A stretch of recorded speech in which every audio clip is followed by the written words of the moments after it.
Nobody broke the 40-yard dash record or anything, but some of your favorite Longhorns did have some notable performances at the NFL Draft Combine over the weekend, and we discussed those today on Locked On Longhorns.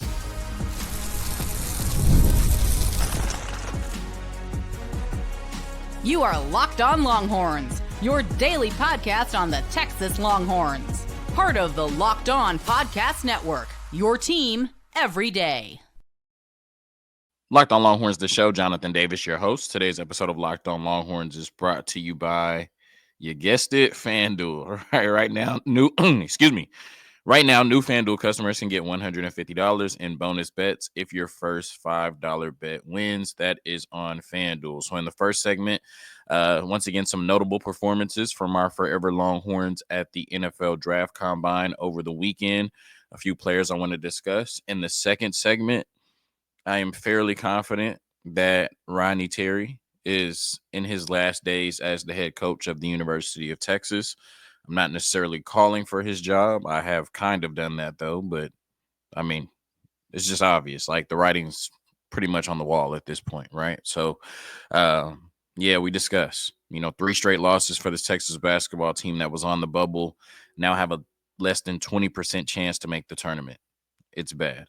And then in the last segment, the women's basketball team, they just won the SEC, right? Co-champs, but they just won the SEC. So completely different trajectories of those two programs. But we discuss all of that and more on today's episode of Locked On Longhorns, part of the Locked On Podcast Network, your team every day. So NFL Draft Combine was over the weekend, and I used to love the Combine as a kid. Like, I used to love, the drills, just watching them run the 40. I was such a huge, just draft guy, Combine guy, want to be a future NFL GM type dude, that I just used to love it. And then I kind of stopped watching it for a little bit, maybe when no Longhorns were getting drafted or going early, but I kind of just stopped watching it for a little bit. Kind of lost, my passion for it. I mean, at the end of the day, it's just a bunch of dudes in shorts working out, right? What's most important is what we saw on Saturdays and what they put on tape. But then as I started to do Locked On Longhorns, of course, you start watching it a little bit more. And then, because since I've started doing it in 2022, we've obviously had a lot more players drafted. So there's been more reason to watch the Combine. But yeah, man, it's just, being able to talk about it on the podcast, but being able to watch these players that, like I said, you've seen for the last 3-4 years, play for the University of Texas just to live out, their dreams, right? Like, you only get one shot at the Combine.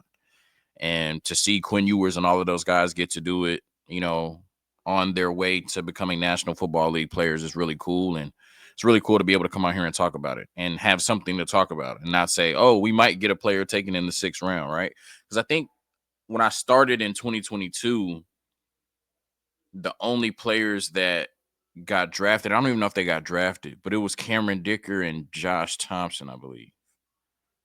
Right? Because I started in February and the draft was in April. So, yeah, like we've come a long way right, since that. Those might have been the only 2 players invited to the Combine. But yeah, we've come a long way since that. So, talking about the Combine, I want to start with Quinn Ewers. Coming into it, we heard that Shedeur wasn't going to throw. We heard that Cam Ward wasn't going to throw. I didn't like the decision, but they have no reason to. They're going to be top 5 picks, top 10 at the worst. But Quinn Ewers had something to prove. And so obviously he was going to come in and throw. We heard the news that he had played all year with a torn oblique, but he was fully healthy. But yeah, when you're talking about 2nd, 3rd round pick, when you're potentially going to be the 6th or 7th quarterback drafted, you have to go out there and show scouts, why you're better than projected. And I thought that Quinn Ewers had a hell of a day. I thought that Quinn Ewers had a hell of a day at the Combine. We've known forever that, Quinn Ewers, just the throwing motion, the effortlessness of the way that he throws the ball, his ability to place the ball. His ability to throw the ball down the field with just a flick of the wrist. Outs.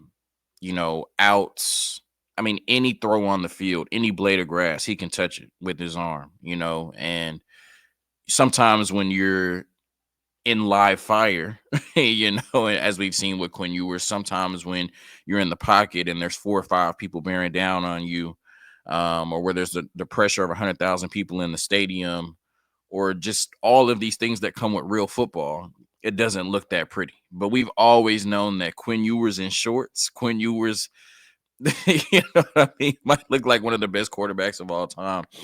And it's hard to do that at the combine when you're throwing to people that you've never thrown to, right? Like, of course, they're not being guarded, but it still takes timing and chemistry with these receivers, right? And I thought that Quinn Ewers had a hell of a day, right? Just seeing him out there throwing that ball, it looked very pretty, right? It looked Matthew Stafford-esque. And so, not sure how much, that does for his draft stock, because once again, it's not real football. It's him, just out there throwing to a wide receiver in an array of routes.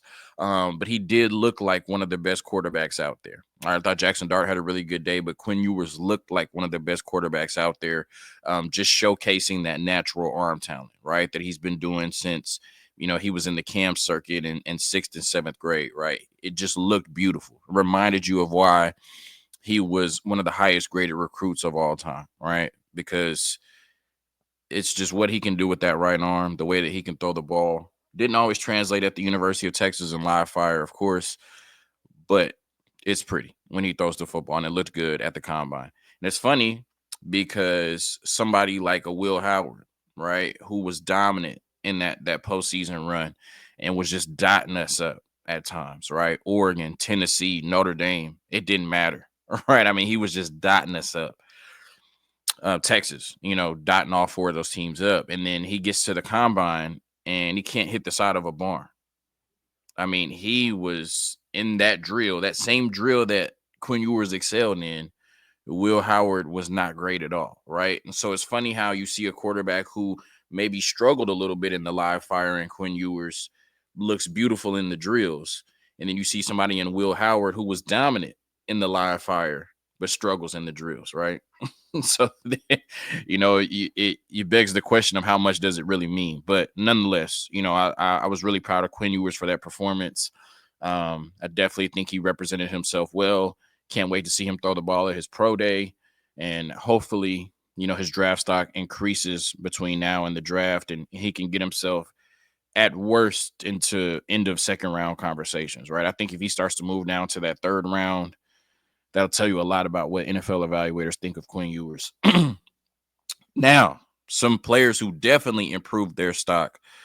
What a year for Jahdae Barron, man. I know we've all said it a million times, maybe 1,000,001, but just what a year for Jahdae Barron. Basically plays star his whole career at the University of Texas, or mostly star. Deals with an injury at the end of last season. You have a heartbreaking loss to Washington in the Sugar Bowl, a game that a lot of people felt like Texas should have won. Probably projected 4th, 5th round. And while a lot of his peers, a lot of people he came to the University of Texas with moved on to the NFL, he said, no, I'm going to come back. I want to come back to try to win a championship. I want to come back to prove that I can play outside corner. And I want to come back and improve my draft stock. And all he did this year was help Texas get back to the semifinal, right? Win the Thorpe Award as the best DB in college, and play one of the best seasons of any football player, not just defensive back, not just defense, not period, right? Period. Had one of the best individual seasons in college football this year and put himself in position to be a 1st round pick. But the question mark was, if Jahdae Barron is going to be a 1st round pick, because the tape screams it, right? Is he athletic enough to play on the outside in the National Football League? We saw him do it in college, but is he athletic enough to play on the outside in the National Football League? That 40-yard dash time, I said, was one of the most important. Jahdae Barron's 40-yard dash was one of the most important at the combine this weekend. And he absolutely smoked it. A 4.40. I said anything 4.45 or lower, he was going 1st round. He ran a 4.40. What a year for Jahdae Barron. Just the fact that we can look at him and look of his body of work in this last year, since that Washington game, and say that he's earned himself what? I don't want to exaggerate, $10+ million from where he was going to be drafted to this year, I mean, Jahdae Barron has earned himself 10 to 15 plus million more dollars. Has a Thorpe Award sitting on his cabinet for life. I mean, just an amazing year, and there shouldn't be any surprise, right? Just the character that he displayed, not only the human character, but the football character. There really should be no surprise that Jahdae Barron ran out there and ran a 4.40. But he did. Man, I'm so proud of him. And like I said, I you know, I talked about there's really no way that he should not be one of the first 32 players taken. Now I'm changing it to 25. With a 4.40, there's no way Jahdae Barron should slip past pick 25. There's just absolutely no way. Definitely not 32. That is a bona fide superstar level football player with football character and human being character. So proud of Jahdae Barron. We're 11 minutes in, so I still got some more players to talk about, but we're going to get a quick word from our sponsors first. May have to alter the show. We'll talk about Rodney Terry a little bit later, right? I want to celebrate these Longhorns who did such a good job at the combine. All right, today's episode of Locked On Longhorns brought to you by Return on You, or Roy. Attention, Locked On Longhorns fans. You ever wished you could directly support your favorite Texas athletes and be a part of their journey? Now you can with Roy. Once again, Return on You, the NIL app that puts fans in control. Before Roy, NIL deals were often handled behind closed doors, and fans like you didn't have a clear way to directly support the players you love. But now with Roy or Return on You, you can make a real impact and feel closer to the athletes representing Texas. With Roy, you get to choose the player you want to support, decide how much you want to contribute, get exclusive content straight from the athletes you back. And the best part, if your player transfers, you get your money back. So it's a risk-free way to show your support and make your voice heard. Support your favorite players directly and help shape the future of Texas athletics. Download the Roy app now from the App Store and start backing Texas athletes the way that they deserve, with transparency, trust, and real impact. This is the future of college sports. So join it now by downloading Roy and supporting your favorite players. All right, another player who I'm not sure that his 40-yard dash was as important, but I definitely think it put him over the hump, right? I'm not sure that there were questions. There were questions about Jahdae Barron's long speed for a few years at the University of Texas. That's why we were all kind of, a little bit nervous to see what he was going to do in the 40. Not necessarily nervous, but we knew it was big, right? Matthew Golden, former track star, kick returner, punt returner.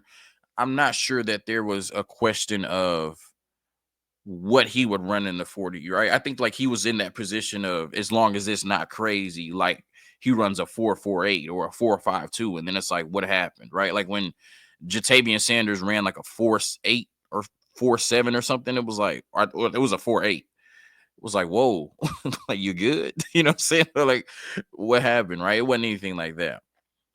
I don't think any of us thought he was going to run a 4.30 though. And I mean, you talk about the year that Jahdae Barron had. Once again, same thing. Matthew Golden, I'm not even sure he thought himself he was coming into the season to be a first-round pick. A lot of people had him penciled in as him coming back next year and being a part of the rotation. And of course, you start getting that first-round grade. See ya. Hook him. You know what I mean? So 4.30 for Matthew Golden. Just absolutely spectacular, man. And like Jahdae Barron, I think he's solidified himself as a first-round pick. What he put on tape, I've talked about it all the time, really just stands out the strong hands, right? There's a reason that Quinn Ewers would repeatedly go to him in the red zone, even when, Isaiah Bond was healthy, right? Because in those short areas, he would just find a way to get it open and to make those tough contested catches, right? The route running. He ran some of the smoothest routes we've seen at the University of Texas. Those games against Georgia, where you're primarily seeing tight man coverage, he was consistently getting open, right? The first game, we didn't target him a lot, but he had like 70 yards. And then the second game, 168 yards, I believe. So just one of the best defenses we've seen historically over the last few years. He was able to dominate in both games against Georgia while we had very shaky offensive play The game against Arizona State, right? I mean, just getting downfield and be able against cover zero, right? Being able to not only get downfield, but kind of make that sharp cut and get inside to be able to make himself open for probably the play of the year, right? For this Texas football team to convert 4th and 13 to keep their championship hopes alive at the time against Arizona State. So, his ability to sit in zones, to make himself available to the quarterback, he can go up and get jump balls, right? We've seen him make one-handed catches, making one-handed catches with his left hand away from his body, right? I mean, Matthew Golden was just spectacular this season. Stepped up when we didn't have Isaiah Bond like we thought we needed to, and when we didn't have Isaiah Bond like we thought we would, I should say. And Matthew Golden certainly put himself in position to be a first-round pick. When, like I said, coming into the season, we probably thought 3rd or 4th. Coming into the season, we thought he might be a 2-year player at the University of Texas, and now, I mean, he'll probably be anywhere from the 2nd to 4th wide receiver drafted. And certainly he will be in that top 32 picks, right? Everything he put on tape, running a 4.30, there's no way that you can pass on, a potential number 1 in this league. And that's what Matthew Golden has continued to prove since we started targeting him at the University of Texas, seriously, that he can be a number 1 in this league. I remember when we were barely targeting him and he had 8 touchdowns on his first 24 catches, right? And he just kind of put that performance on all year, whether he was getting 3 targets a game or 7 to 8 targets a game. He was dominant with every opportunity he got. So shout out to Matthew Golden. Texas will have 3 first-round picks for the first time since 1980. I believe the combine solidified that with exceptional performances between Jahdae Barron and Matthew Golden. And obviously, there aren't 32 teams that are going to pass on Kelvin Banks. Isaiah Bond and Jaden Blue kind of got to mouthing off a little bit, right? Not in a bad way. It was all fun. But Xavier Worthy ran a 4.21, bro. The fastest in the history of the combine. He ran a 4.21. That is absolutely insane. And clearly, I don't know if he got people juiced up or people can't put in perspective how fast that is, because Jaden Blue and Isaiah Bond both said that they would break the record. They both felt real life like they had a really good chance to break the record.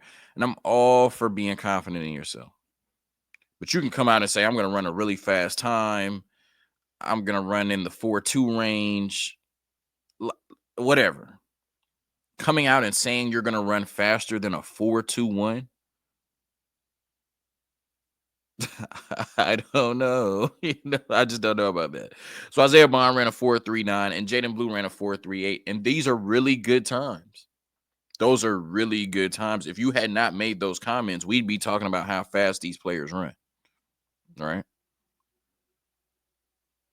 But because you said you're going to break the record, now the headline is Isaiah Bond said he was going to break the record, runs 4.39.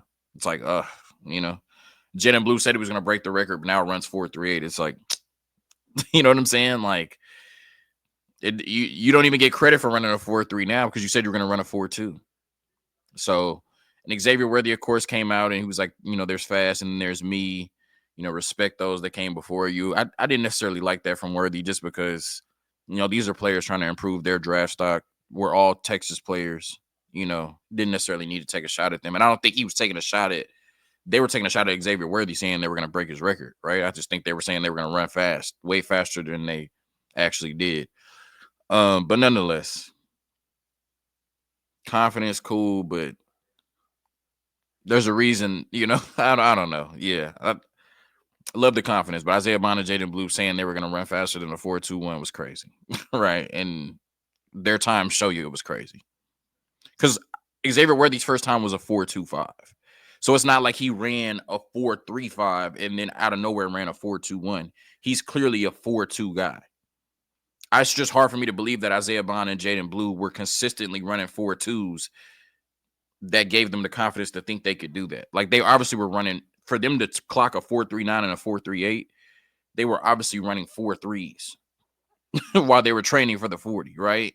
Maybe even 4.4. So I just don't know where they got that. Isaiah Bond did have a max speed of 24 miles per hour, though. So maybe he's just, maybe he could have got to 4.2 and then, just his technique or something was off in the 40. I don't know, but it was crazy. Either way, shout out to them, right? It's still really fast, 4.39 to 4.38. You just set a crazy expectation that you couldn't live up to. Right? Wrote checks that your 40-yard dash time couldn't cash. And then Gunnar Helm ran a 4.84. And you're probably thinking like 4.84, that's pretty slow for Gunnar Helm. It is. Well, he had a false start on his first 40 attempt and twisted his ankle and still ran the 40-yard dash. Did all the drills and then didn't say anything until after. And so I just think that's the type of player that Gunnar Helm is. Yeah, I twisted my ankle. I could probably sit this out, tell people I twisted my ankle. Nobody will think anything of it. But I'm going to still go out here and run the 40 twice with it, then do all the drills with it. Then I'm going to post a picture of my ankle, show you my swollen ankle after, right? So, Tony always said Gunnar Helm is just that, grab your lunch pail and clock in type of guy. And I mean, but what better way to personify that, right? Twisting your ankle at the combine and still competing in every drill when you got quarterbacks that don't want to throw the ball at the combine, right? Football character. All right, quick word from the sponsors, and then we talk about the women's basketball team clinching a share of the SEC. So we discuss after the break.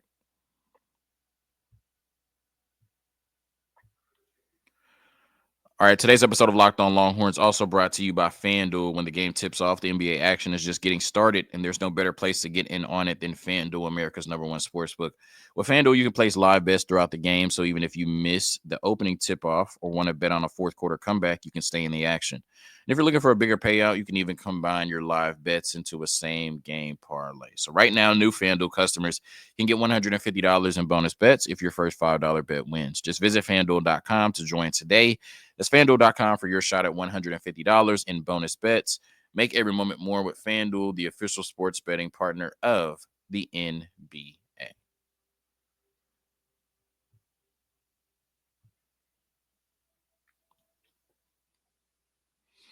All right, so your first year in the SEC, the Texas women's basketball team has won the SEC, right? They clinched a share of the SEC title by beating Florida 46-72 yesterday. Beat them by 26 points. Just another dominant victory for the Texas Longhorns, right? They are now won 13 straight games going into the SEC tournament. And we were all rooting for Kentucky yesterday. Because Texas and South Carolina only have one SEC loss, right? Texas beat South Carolina. South Carolina beat Texas. Unfortunately, Kentucky wasn't able to get it done. So South Carolina also won the SEC, like I said, co-champions. And as I talked about last week, to determine who will be the #1 seed in the SEC tournament, there will be a coin flip, which is absolutely insane. But I think regardless of what happens in the FCC tournament, Texas still has a really good chance to be a 1 seed in the tournament, obviously. They probably lock that up. #1 overall seed, probably depends on what happens if they face off against South Carolina again, or, maybe if they, just depends on how many games they win in the tournament. I think they start off with a double bye. I think that's how the women's tournament goes. But USC, they've now beaten UCLA twice and has a chance to beat them again in the Big Ten tournament. So, if they beat UCLA 3 times, and I believe UCLA's only 2 losses are to USC, they have a hell of a resume for the #1 overall seed as well. So, right now I think it'll come down to either Texas or USC, but certainly Texas has put themselves in position, I think regardless of what happens in this tournament, to be a 1 seed. So just congratulations to, Vic Schaefer and the basketball team. It was senior night, the last game in the Moody Center, and it was also Vic Schaefer's birthday.